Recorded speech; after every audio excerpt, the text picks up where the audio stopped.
Okay, so what does potatoes and pictures and the Apostle Peter have to do with each other? We're going to talk about that on today's episode.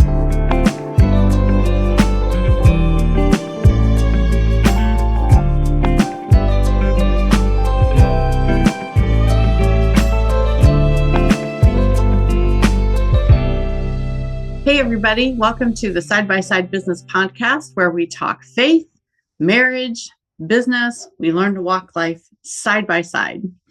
We are Larry and Sue Pruitt, your hosts, and welcome to episode 49. And today's episode, I think, is going to be a lot of fun, but there's some really serious points along the way as well. It was a hilarious catalyst for this episode. It was, and this happened very recently to us, the story that we're going to be talking about here today. We had been out late. I think maybe it was after church that we came home, and we still had not eaten supper. Mm-hmm. So kind of a staple around our house are baked potatoes. Mm-hmm. It's cheap, it's fairly quick, it's easy.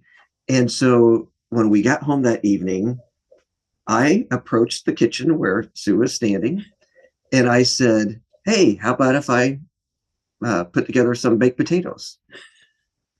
I really expected just for you just to say, "Sure, sounds good." Or no, if I didn't want it. Yes. Mm-hmm. But instead, your response was, "I don't know. I was just looking at some pictures from the wedding, from our daughter's wedding." And I stood there like, I don't know, the silence was deafening. Yeah. My heart stopped. I couldn't breathe. My mind started scanning like, did I forget our anniversary? Well, when you asked me that question, my mind went 14 different directions, and I picked one of them and said what I thought was the bottom line.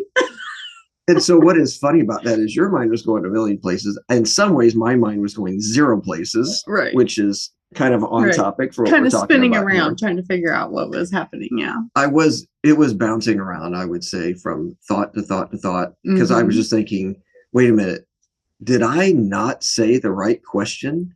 I thought I said, "Do you want a baked potato?" Did I say something about our daughter's wedding? Did I say something about pictures? Somehow I figured that I had miscommunicated here, or on the other end, I just completely misheard what you had said. True, that can happen.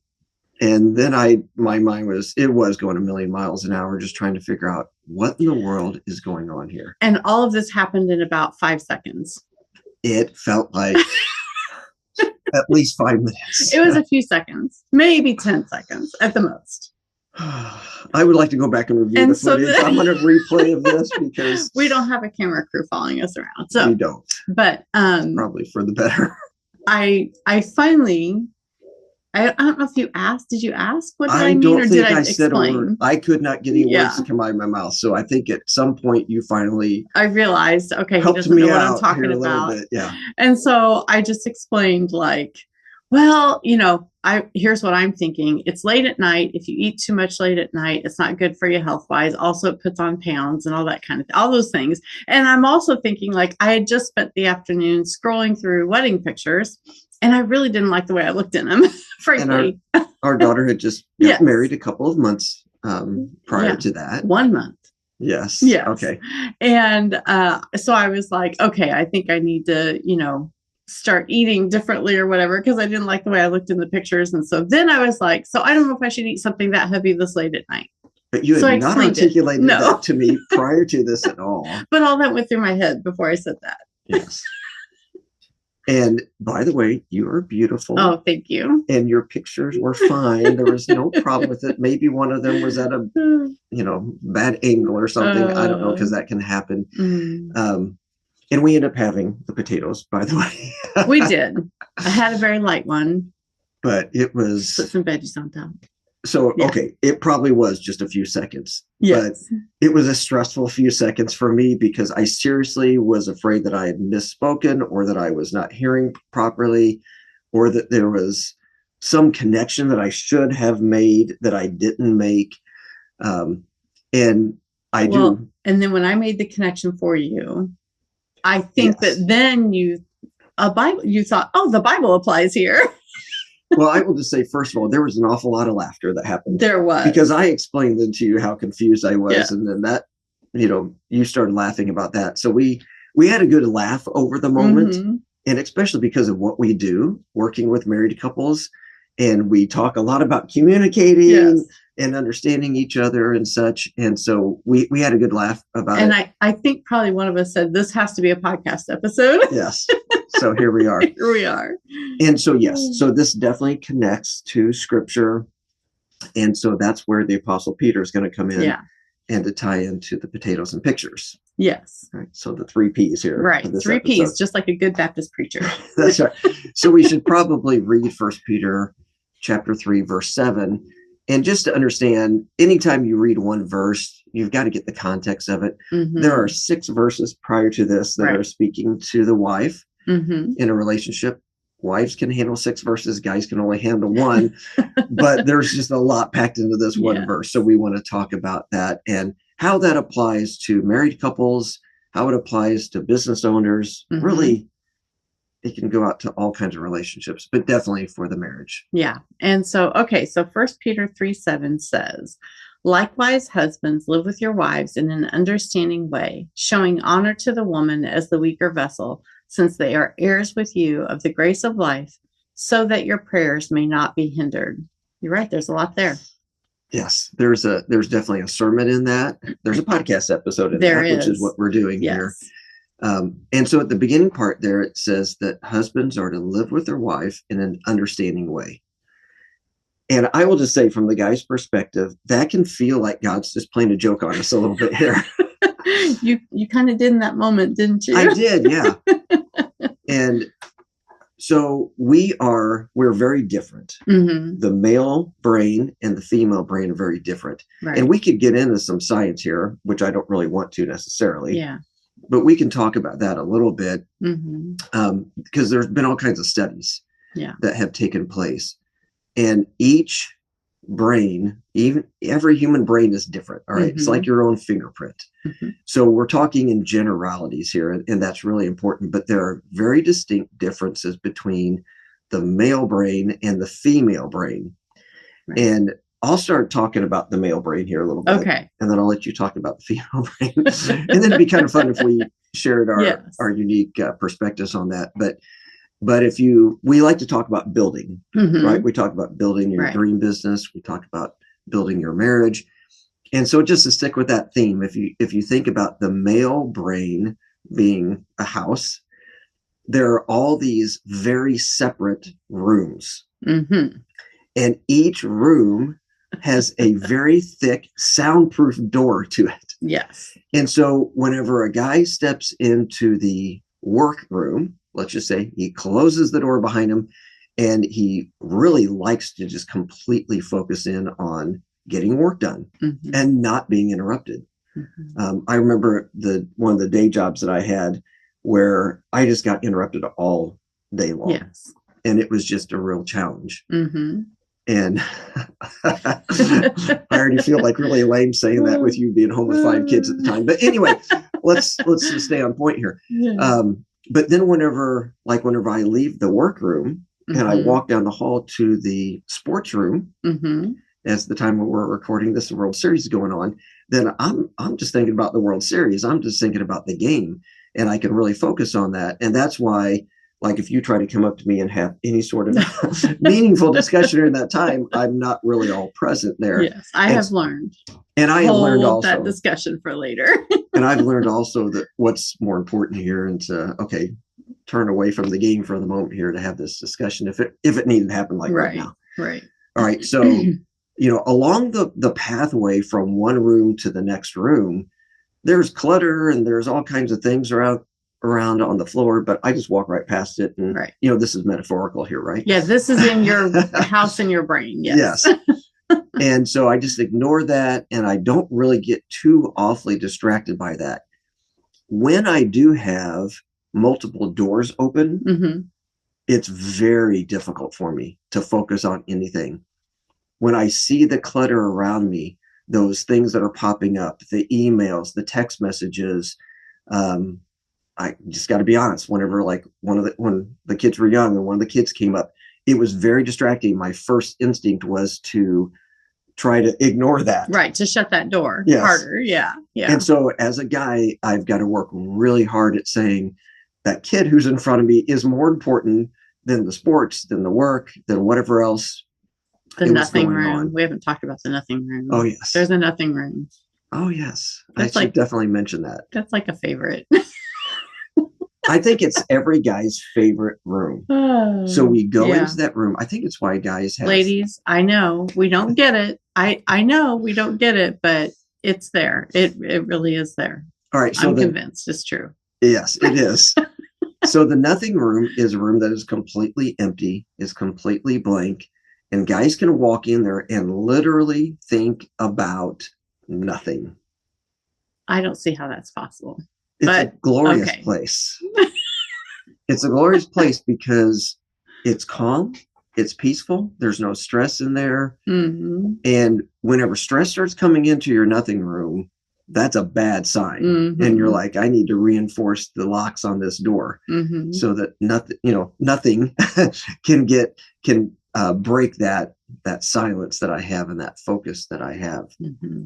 And so talk about the ladies. So my understanding is there's no nothing room for you. There's no nothing room. I don't think I have ever had a moment in my life where my brain has just been like not focusing on something. And most of the time it's focusing on a bunch of things. So, okay, sticking with the house building analogy, for a woman's brain, she has a completely open floor plan. There are no doors. There's very few walls. And the walls don't really matter because if she's sitting in her workspace, she can still see and she can still feel what's happening in the kids' space and the house space and the cleaning space and the laundry space. She can feel all of that no matter where she is. And when she's cooking dinner, she can be thinking about work. And when she's doing dishes, she's thinking about what's the meals for the next day. And when she's... That sounds exhausting. Well, you learn to manage it, but yeah, everything is connected. And so there is no, stepping away from like the dishes in the sink, for example. This was a huge one for me when the kids were young. If I had dishes sitting in the sink, and it happened a lot, but if I had dishes in the sink and I wanted to sit down and spend time with the kids, either playing a game, reading a book, doing a little bit of schoolwork, what have you, I could not give my full attention to doing that thing with the kids because I could feel the dirty dishes that were sitting in the kitchen. And it was irritating to me, and it was a hard thing for me to cope with. And so, for women, like there's all kinds of other analogies that we go to, like everything is connected like spaghetti on a plate, or you have 14,000 tabs open on your computer and you can't figure out where the music's coming from. It is there. And that bogs down the entire system because you've got all those tabs open. Yeah. Yes. And so there is a lot of energy spent as a woman trying to sort out your thoughts and figure out which one you need to focus on. And sometimes thoughts come in unexpectedly, like they just pop up, like a pop-up on a computer screen, like on a website. And it takes a lot of effort to shut that down and get that put back to the background where it needs to be. So there's so many things that are going through my mind right now as I'm thinking some of the connections.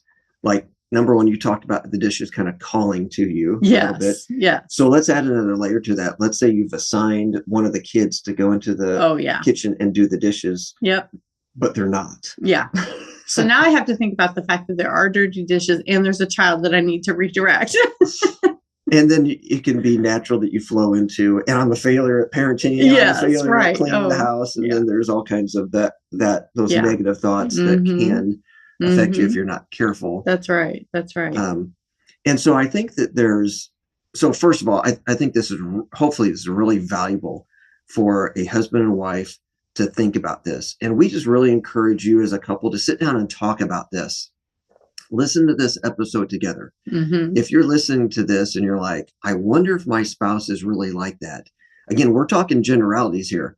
So you need to say, let's listen to this episode together. And then, is that really how you think? Ladies, ask your husband, do you really have an empty room that you go to on occasion? So like if the wife asks the husband, what are you thinking about? And he says nothing, he is probably telling you the truth. That was something I could not grasp. Like when we were dating and I would ask that question and you would answer that way, the first thought that went into my mind was, why doesn't he want to tell me what he's thinking about? What's wrong? There must be something wrong in our relationship because he won't talk to me. So yeah. So these are the things that go through women's minds sometimes if we don't understand that, yeah, there's really a nothing room. Yeah. And he really can be there a lot.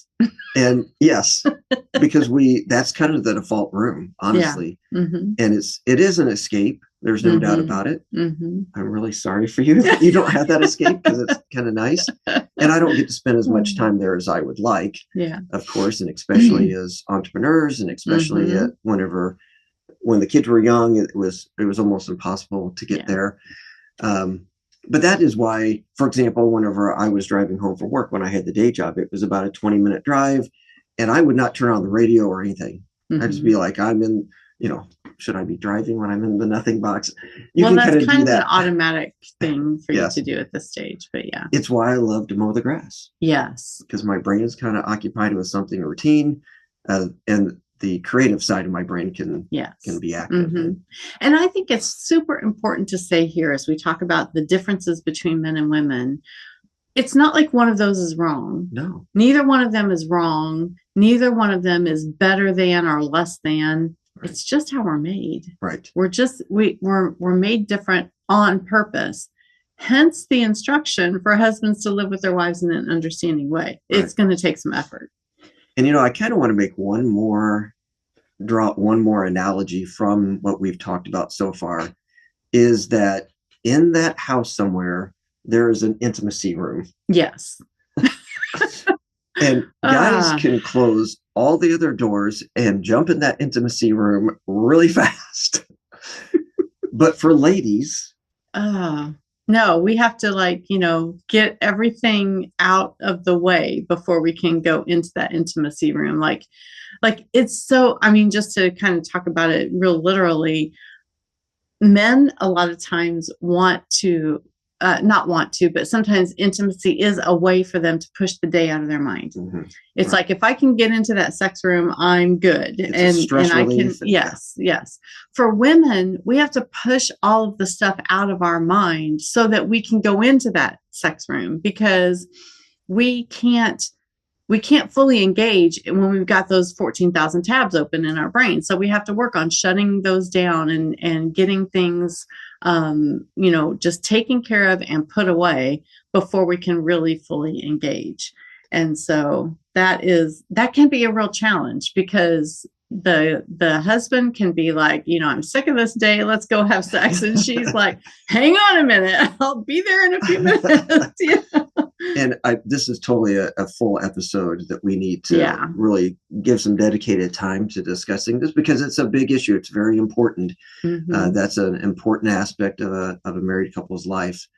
And but guys, one takeaway here: if you want to help your wife to get into that virtual room a little bit faster, help her to shut down those tabs, help her to close out those windows, whatever analogy you want to use. I'm mixing metaphors now.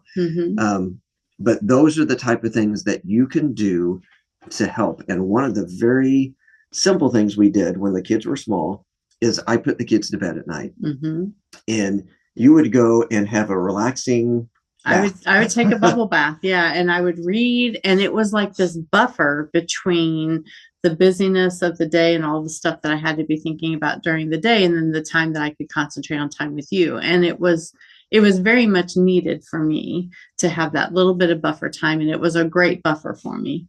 And I had that good connection with the kids. I think all the kids have got really good memories of that time. So it was, like win-win-win-win type of a situation there. So, all right. So let's kind of I just thought that was important, but let's kind of get back onto this. And as we're talking about the husband living with the wife in an understanding way, so that is not going to be natural. It's not going to be normal. It's not going to be easy. And it's also not going to happen overnight. And so it's kind of like, as we progressively become more and more like Christ in our sanctification. That's not going to happen overnight. That is a lifelong pursuit. And on earth, we're never going to fully be like Christ. And yet that doesn't mean we shouldn't be striving for that. So I kind of compare that to this situation in that, guys, you will probably never fully understand your wife. We've been married for 36 years, and we still had that moment the other night where I was just like, I got no clue what's happening right now. Yeah. And so, but that's okay. But now I understand much better because of that happened. And so use those circumstances. Well, and I just have to say here too, that in one sense, one of the things that I think has really benefited us is that you have been striving to understand me. And it has been more of a curiosity. How do you think? What are you thinking? Yeah. Not so much, I want to be able to manipulate you or control you by understanding what you're thinking or whatever. And because of that, that has made me a lot more open with, like I recognized it the other night when that happened. I'm like, oh, he doesn't know what I'm talking about. I need to explain what my thought process was here, because a girlfriend, if I'd said that to a girlfriend, I bet she would have got it right away. She would have been like, oh, I know what you mean, because when we see pictures of ourselves, we immediately think about, what do I need to change? So anyway. Oh my word. And so you have always, been curious, and you have always strived. Is that the right tense of that word? Anyway, so. Strived or striven to to understand me and understand what I was thinking and what was going on in my head. And so that makes it a lot easier for me to be open with you about sharing what is going on in my mind. Yeah. And we have a good laugh about it every once in a while. I know you've got one friend that whenever you would talk, like you would be talking over the top of each other, like saying completely different things. We were having two conversations. It was two conversations. And I remember her husband actually said, you're being really rude. You're talking over the top of Sue. And she was like, no, I heard everyone. Yes. You were like, no, she's not being rude to me. Kind of like, not for back. Yes. And yeah, he and I, we just stood there and we were like, let's go in the other room. Just eat your ice cream. I have no idea what's happening. Whatever it was. Yeah. So that was so fun. That's an interesting connection there that ladies have for sure. And guys can just sit shoulder to shoulder and look at the game and grunt every once in a while and be like, yeah, like you didn't say anything. Yeah, but we had that's how you respect connected. for that player. That's how you bonded. Yeah. Yep. Okay. Yeah. So we are to live with our wife in an understanding way. And that doesn't mean ladies don't need to try to understand their husband. Right. I think that instruction is there. Yeah. I think that instruction is there because ladies have more of a tendency just to naturally want to do that. And guys have more of a tendency to want to go into his nothing room and to be lazy about it. Just say like, I just don't understand her. I'll never understand her. Yeah. Well, you should. And so how can you do that? A practical way. We have the connection cards that we make available for free. And they're just a very simple question that husbands initiate that with your wife. And so we should tell them how to get the connection cards. So we'll put the link in the description, and you can always reach out to us and we can send you the link to that as well. And they're a fantastic resource because it's just a 2-minute connection every day. Right. And this is why, so that's on the, more shallow end, easier end, fast, quick. We also talk about dreaming together a lot. And that is where you go much deeper and you ask questions of your spouse. And again, back and forth, both of you asking one another, what would you like to be doing 5 years from now, 10 years from now? What, if money was no object, where would we go? What would we do? Just things like that help you to see the heart of your spouse. And there is a connection that happens when you do that because you are attempting to understand. And I'm just going to say one more thing here about this, and I'll point this to the ladies now, is that don't play mind games with your husband. For sure. Use words. One of the things that I appreciate so much about you is you've never done that to me. Like even when we were dating. Yeah. And I had just a couple of relationships before I met you. And there were all kinds of these games going on, and I couldn't figure out what was happening. And both of them ended kind of badly. And, you know, fortunately, I didn't have too bad of a taste in my mouth. I was still seeking out a relationship. But we know a lot of people who have gone through bad relationships and feel totally burnt by that. And this can happen either direction, by the way, because guys aren't naturally great communicators. And so I'll just say that to the guys: also use words, communicate, express your feelings and your thoughts. Make sure you choose the time wisely when you do that. Like, hey, I need to talk about something important. When would you have a few minutes to talk about that? Make sure that you're connecting and being thoughtful and mindful of the other person's feelings and emotional state whenever you do it, all that good stuff. Right. But yeah, just being kind but direct is really important, and that's going to help you to understand one another. Yeah. All right. Should we move on? Yes. We spent a lot of time on that first point, but I think it was super important. I think it's kind of a good foundation for the rest of them. It is fun. It's fun to grow in that area. And so the second part of that verse says, showing honor as the weaker vessel. Now, ladies, I hope you don't bristle when you hear that, because I think that sometimes we get the idea when we hear weaker vessel, that means less than. It means not as good as. It means, less important. That is not at all the implication of that phrase in that verse. And of course, if I knew the original language and everything, I'd be able to explain a lot better. But really, it's talking about that she is more precious, like valuing her as like a prized crystal vase that you would display carefully in a safe place so that everybody could see it, but it wouldn't get knocked over and broken. And so that's kind of the implication there. And so that implies being careful as you explore what is she thinking. You talked about past relationships. I too experienced it. I think that's kind of how I came to my conclusion that, like, I can't leave you guessing about what I'm thinking is what I had come to the conclusion of, because when people guess about what the other one is thinking, they're often wrong.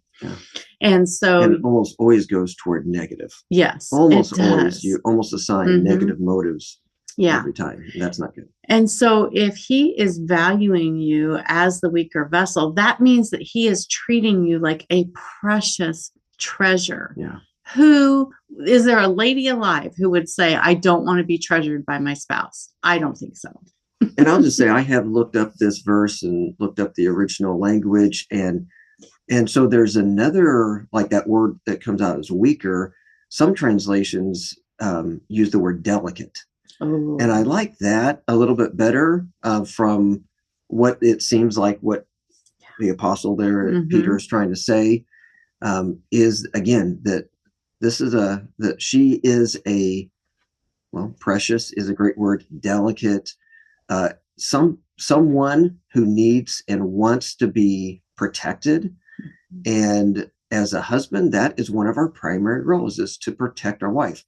And sometimes we think about, I'm going to protect the house from intruders. And that's part of it.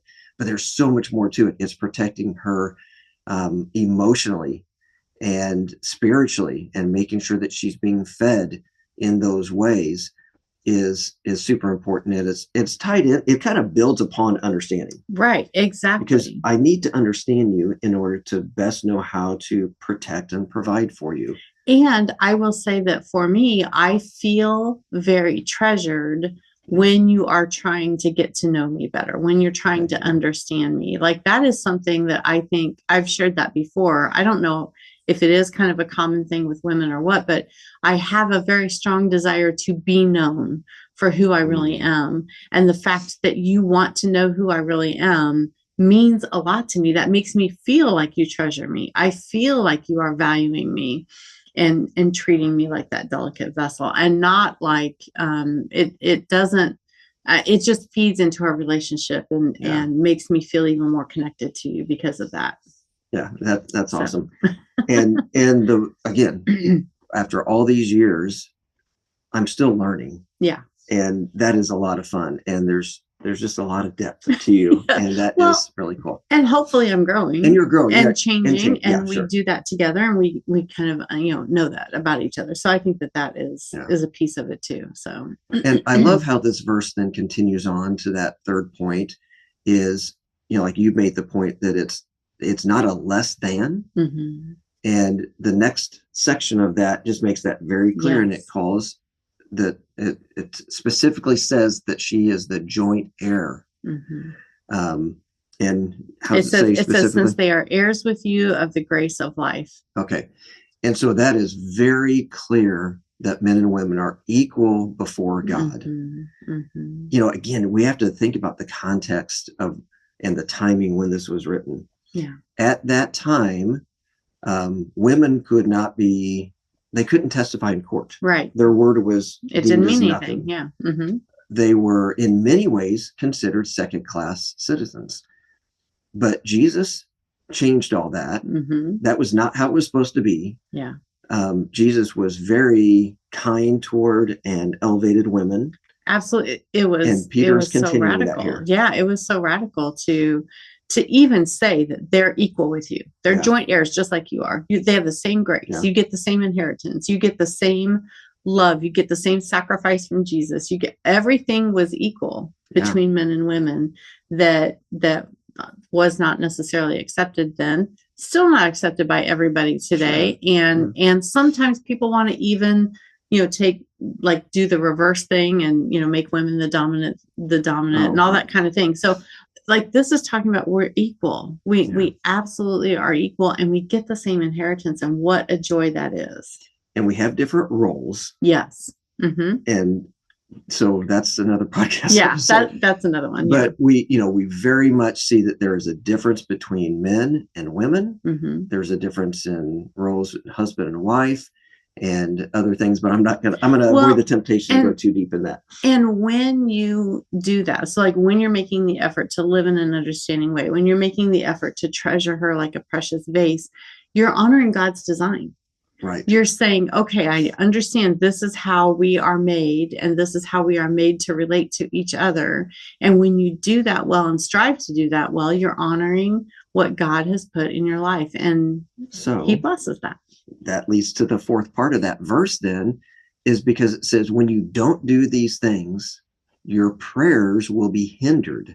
That's pretty serious. Yeah, very serious. So obviously that means that if I am not trying to understand you, if I am not treating you as a precious vessel, if I do not consider you equal with me before God, then that affects my relationship with God. It affects that vertical relationship. And my prayers could be hindered, meaning God's not going to listen to me, meaning that God's not going to answer my prayers. Wow. Yeah. Yeah. Guys, hope that gets your attention. and the same is true when wives don't fulfill our role. This verse is focused on the husband, but I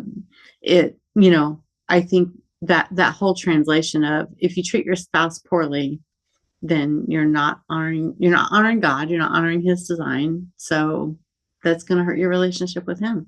And this, Bible, everything ties together. So you go back to Genesis 2:24. And we've talked about this before, but you need to leave, cleave, and weave. You need to leave your parents, which just means, all that means is that your marriage relationship takes priority. Yeah. It's your number one earthly relationship. And then you cleave together or hold fast. So you become, you get to know each other very well. And then you become one flesh. So you weave together. And so all of this verse here dovetails with Genesis 2:24 very, very well. And so what we see is, when we are doing things correctly, then our relationship with God is going to be better. And when there's a problem there, then that needs to be fixed. That needs to take priority. If you've got challenges in your marriage right now, your relationship is not good, that needs to be top priority to get it fixed.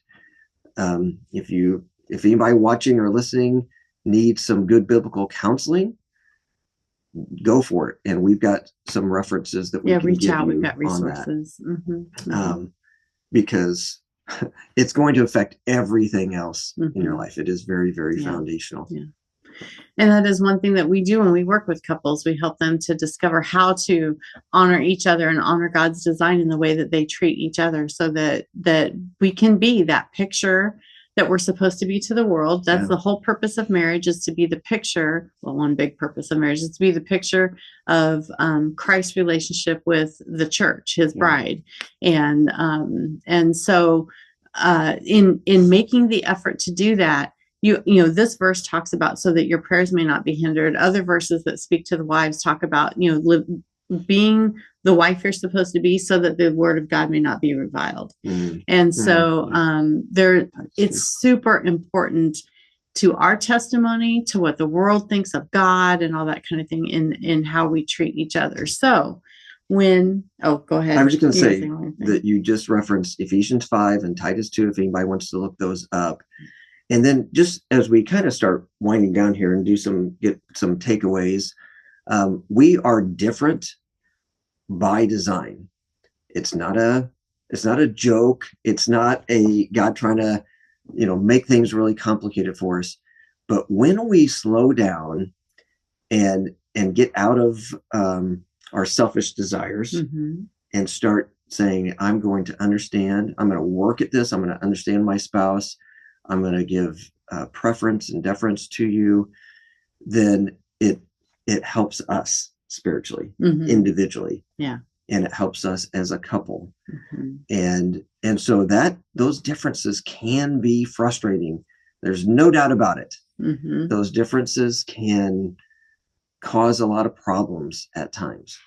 But if you can look at those differences as a positive thing, something that God put in place, number one, to help you with your sanctification, and then also for you to complete one another.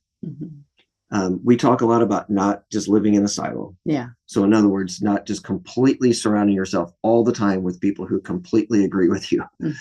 And God has made sure that doesn't happen by putting us in a marriage relationship where there's somebody who just sees the world differently from you. And I don't know how many times that I've been leaning toward one direction on a decision we needed to make. And then you just brought up, like in 2 seconds, some perspective that I'm like, oh, I didn't think about that. And it completely changed my thought process on it. So there's been a protection there so that I don't make foolish decisions as the head of the home. And guys, again, you need to be consulting with your wife on big and little decisions, because she has an intuition. She sees things differently, and you need that complete picture when you're making those calls. And I think that this is a super important distinction to make here. Well, I don't know if distinction is the right word, but when you as a husband are striving to understand your wife, that is the leadership that God wants you to have in your home. So many times people conflate leadership with dominance, or leadership with power and that type of thing. That is not at all what he's talking about when he's talking about being a leader in your home. When you strive to understand your wife, you are leading her well, and she feels like you are leading her well, and she loves it. And so, we've talked, I love the phrase that's written down here, that marriage is a classroom.